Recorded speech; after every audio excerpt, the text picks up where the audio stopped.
Hi, welcome to SBR Sports Picks. My name is Peter Loshak. It's Friday afternoon, September 15th. It's week 2 in the NFL, and we are talking right now with Brent, the headlines manager at DSI Sportsbook, about the notable betting action that he has taken over the past week in the NFL. This is the Into the Weekend with BetDSI show. Very excited to be doing this one more season with Brent, covering college and NFL. And in week 1, Brent, Sharps did nicely, 3-2 against the spread. Interestingly, though, they got the Monday night game wrong. They took the Saints, which was kind of surprising to me. Although we did see the line close significantly lower than where the Sharps took it at +4. In general, we know that the Thursday night result with the Pats losing was great for you. In general, how did week 1 in the NFL go? It was very good for us. Yeah, we had a good week with NFL. Obviously, starting things off with that, the big win with Kansas City was very good for us. So, the fact that Chicago held on so close to Atlanta wasn't great for us just because it was so close to the number. The line was 6 a lot of times. I know it closed at 6.5 and moved up a little bit. The Jacksonville win was really big for us. We had a lot of money on Houston, which, everyone kind of every year. It's interesting, for the last couple of years, teams, people have been talking about Jacksonville, who maybe they can take a step, And this year, it's like no one's talking about Jacksonville, and here they come out and they have a big win against Houston on the road. And just like another game that was really good for us was Baltimore, the way they shut out Cincinnati like that. Cincinnati, we do have the advantage of doing this show on Friday, but Cincinnati last week looked horrible. And this week, you saw that game last night, probably the Thursday night NFL game, Houston at Cincinnati, and it was just you just had a feeling wow, this is going to be a real dog's breakfast of a game. And it was just a horrible game. Cincinnati looks rough this year. Yeah, let me just quickly ask you about that game, only because I saw we all saw the huge line move in favor of Cincinnati there. It didn't make sense to me when we were discussing. I do a closing line show. I did a closing line show right before close to kickoff, and I gave the opinion that at 6 I would take Houston, but obviously a line move from 3 to 6. That's a huge move. That must have been a lot of money in general being bet on the Bengals. Is that the case? Yeah, that is the case. And then when it got up to 6, there was sharp money that came back on that. It did close, pretty much 5 or 5.5 out there, which, I understand Houston did not look good.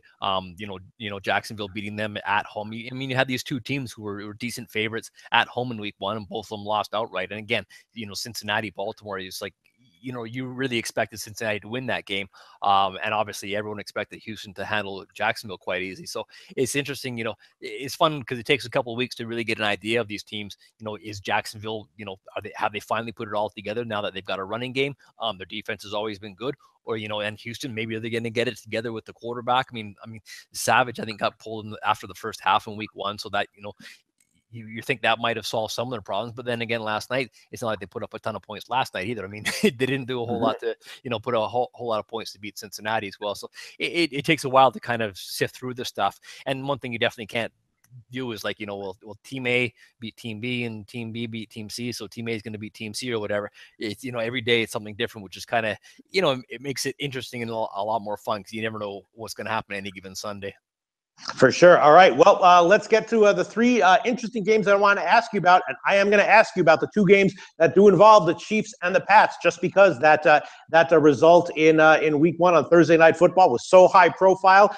Wondering if that affects the betting action in week 2. The Chiefs are at home against the Eagles, and the line has moved in their favor. Opened about 4.5, got bet up. It got as high as a 6. Now it appears to be back down to a 5.5. But after that huge high-profile win, is the public all over KC now, or are they still just limping in? Maybe just still a little tentative about just dumping all their money on the Chiefs as a favorite? I think the thing too is that at least speaking in the general public, they tend to favor Philadelphia as well. Those kind of like one of those teams that the public kind of likes to if you will. And again, Philadelphia had a decent game last week. They went on the road and beat Washington, so they're also looking good coming in. And you got the whole Andy Reid kind of drama behind the scenes and that. So I think there's quite a bit of interest in this game. Kansas City, yeah, they are a 5.5 point favorite right now. And I will say that I did take sharp action on this game, Peter, and it came on Kansas City minus the 4.5. So it's not often that you actually pick a game where we have sharp action, but this is one that we do have sharp action on. Kansas City minus 4.5 is where that came. Now, my wager count does slightly favor Kansas City. it's not even like 2-1 favoring Kansas City, but my money is quite one-sided that way because of the sharp action that did come in. So my dollar position is heavy towards Kansas City. My wager count just slightly favoring them on this one. And, no surprise, I've got a wager count on the over, favoring the over almost like 3-1, 4-1. I'm sitting at 48 right now. There's 47.5 and 48 out there. So generally speaking, I'm always like slightly higher to the higher that, what's out there. So if there's 47.5 and 48s out there, I'm definitely going to be 48. So that's where we are in the total. All right. So some sharp action on the Chiefs, but the public not overwhelmingly on the Chiefs. Very interesting there. And now let's talk about the Pats' next game, right on the road against the Saints. We know that that the public loves to bet the Pats week in and week out. We know that last week the Sharps did take the Saints as a road underdog, and they lost with it. The Pats opened as about a 4.5-point favorite, got as high as 7. Now it's back down to 6, I'm seeing. I guess based on that action, I would assume that the public is once again all over the Pats, and sharp action hit the Saints when it hit 7.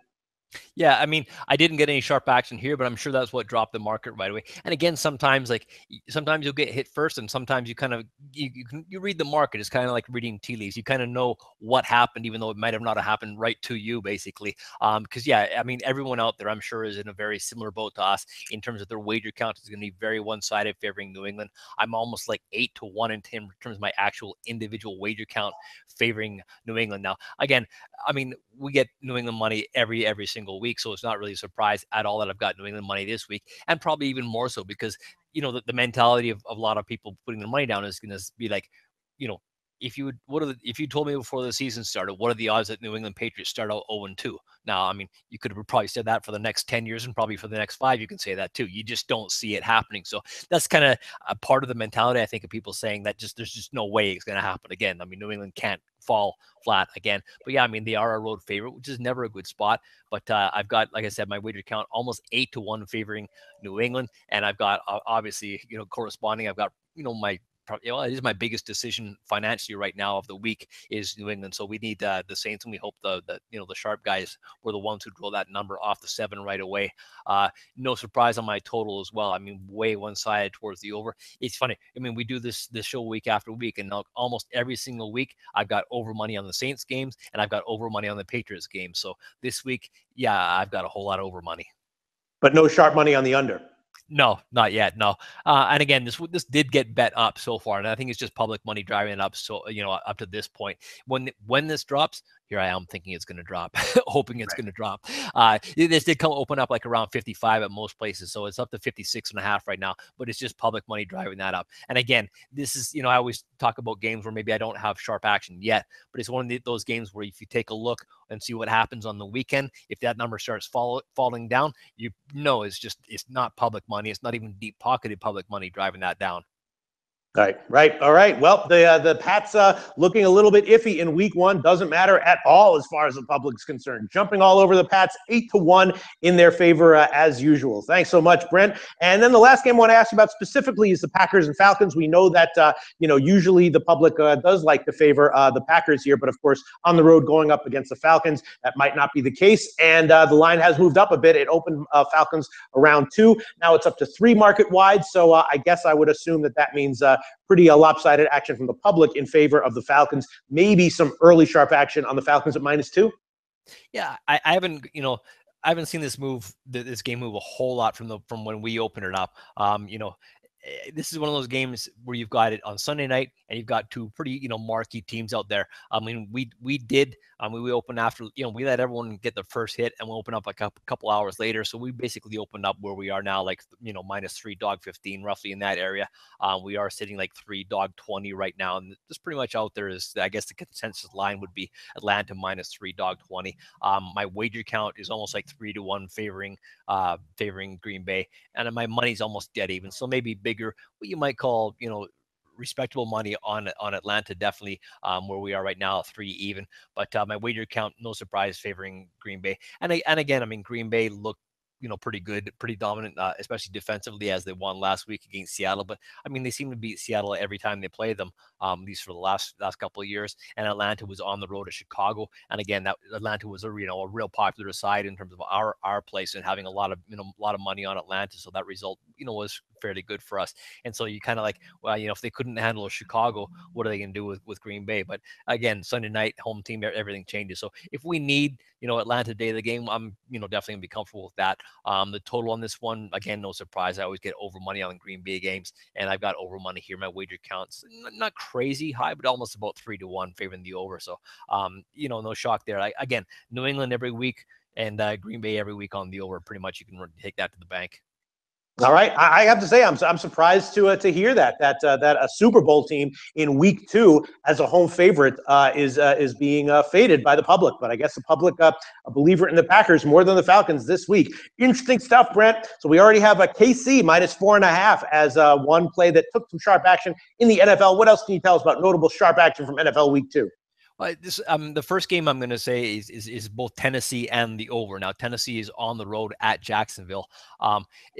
It's interesting in this game in that it's kind of like a big game already, even though it's only week 2. But just the fact that Tennessee lost last week at home and Jacksonville won on the road at Houston, so it was a real big win for Jacksonville. But at least from my public and my count, they're not believing Jacksonville at all. So I've got a wager count almost 4-1 favoring Tennessee, and I did take sharp action on Tennessee when it was a pick. Now there's mostly 1.5 across the board, and I'm 1.5 on Tennessee as well. The under was a sharp play as well. Then that came out the under 43.5.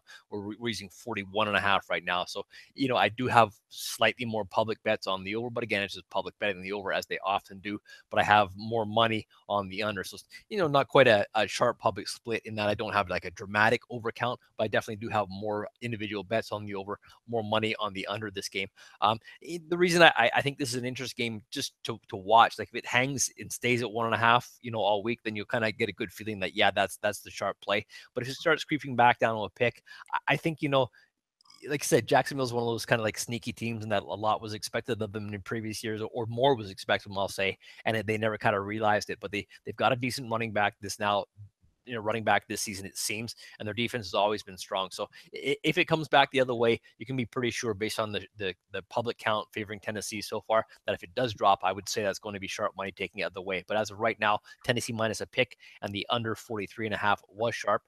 Kansas City, we talked about that one already, the 4.5, and again that climbed all the way up to 6. We're back down to 5.5 right now. Another game was kind of interesting is Tampa Bay that I've got sharp money on the Bucks. That did come at -6, -05. This game as well is, there's 6.5 or 7 out there market wide. And it could be just the case of I know, like, in terms of like the futures and odds to win the Super Bowl and odds to win the conferences and stuff like that, Tampa Bay was kind of like a popular side. And here they are in week 2 having their opening game, and they are at home as well. Chicago, maybe they played a little over their head last week at, in the hanging tough as they did with Atlanta, and basically losing it in the fact they got sacked on the last play of the game and couldn't even take a shot at the end zone. But Tampa Bay -6, -05 is where the sharp action came on this one. Again, we're up to 6.5, and there are some 7s out there right now. My wager count, I'm kind of surprised that actually, maybe the public was buying into Chicago a little bit. I do actually have more bets on Chicago, which is just surprises me. I just never ever. I mean, all season long, anytime I have more bets on Chicago, I'll be surprised as we do this show all season long. But I do have slightly more wagers on Chicago right now, but the sharp action definitely on Tampa Bay -6, -05. And I mean, I know we talked about Kansas City being a favorite and a sharp play. Tampa Bay a favorite and a sharp play. Seattle is also a big favorite, and they're also a sharp play. I know this sometimes will surprise people. They'll be like, Seattle.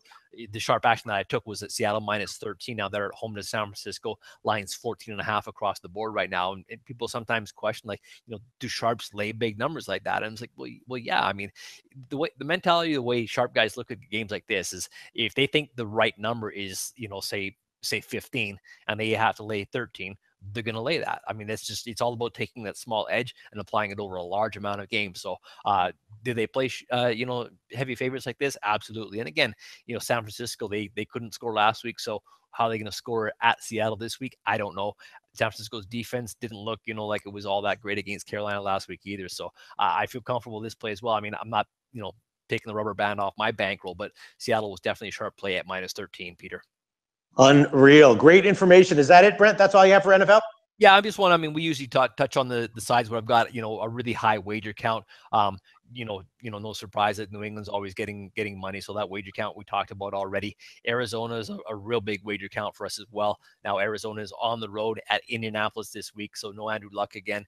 And again, Arizona didn't look great last week, and the Colts looked horrible. So I got a ton of money and ton of bets on Arizona, mostly public, well, pretty much all public there. And again, this is going to be a theme all season long. My wager count is way high on Oakland. They're at home to the Jets this week, and like I touched on Green Bay, right now they're getting a lot of wager count from the public. So publics, and we kind of reflect that, is usually applies to teasers. They usually tie these teams together. So New England, Arizona, Oakland, Green Bay, those are probably going to be your teaser sides, your teaser totals. The Philadelphia, Kansas City over, New England over, and Green Bay over.